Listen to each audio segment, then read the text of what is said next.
"We do not serve to get elected, we get elected to serve."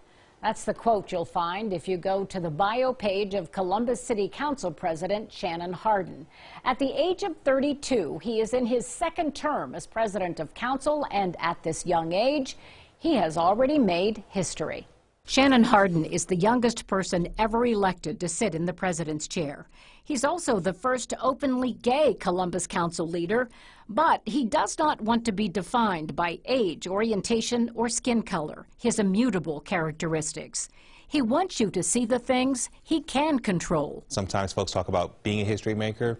I don't think that folks will remember, hopefully they won't remember that I was just a first, but they'll remember some of the things that we've done policy-wise that have improved their lives, which will then make it all worth it. Hardin is a native of the south side of Columbus, a current resident of the east side of the city, whose first job after Morehouse College was in the office of his mentor, former Mayor Mike Coleman. And the greatest thing about a mentor is they see in you what you don't see in yourselves, and then they go about making sure that you can live up to your potential. Coleman pushed for Hardin to be appointed to council in 2014, and Hardin quickly asserted himself as a leader. The biggest challenge he sees now is getting the city ready for an expected explosion of growth and not leaving anyone behind, especially marginalized young people. And not just black kids, but white kids on the west side, and those folks who, just by virtue of their station in life, where they were born, have been told that this is not for you.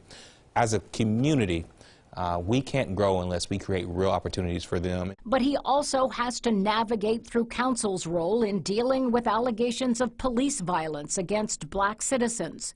And while it is not his sole identity, he cannot separate himself from his ethnic heritage, his sexual orientation, or the weight of being a role model. You know, I think a lot about the first African-American council president, Jerry Hammond. It wasn't that long ago, 20 or so years ago, going back and learning his history and finding out not only was he the first African-American council president, that when the gay rights, anti-discrimination ordinance came through council, he shepherded it through, and he got so much stuff for doing that they tried to repeal him, kick him off council. And so when I think about leaders and those folks who put their name first, they do the harder thing.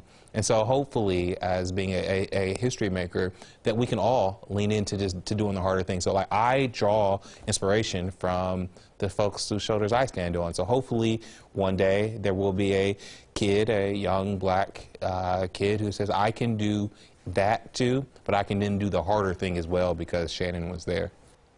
And he's such a remarkable young man. Absolutely. And he was talking about Jerry Hammond, and I covered city council back then when Jerry Hammond really was adamant about putting through this protection for the LGBT community here in Columbus, and he did get a lot of pushback for that, but he stood firm, and Shannon Hardin said that's the kind of leader he wants to be, someone who stands on principle and sets an example for those who follow him. So does the mentee see himself where his mentor once was as the mayor of Columbus? I don't know. I think a lot of other people do believe that someday he will be mayor of Columbus. I mean, somewhere down the road, obviously he's close to Andy Ginther, thinks he's doing a good job, but he's 32 years old. Absolutely. He's got to figure he's going on to bigger things, even though he's already president of council. And a hometown boy. Yeah. And a man, a Morehouse man. Great story, Colleen. All right, when we come back, we're going to take you inside the African-American owned and operated restaurant that just opened its doors in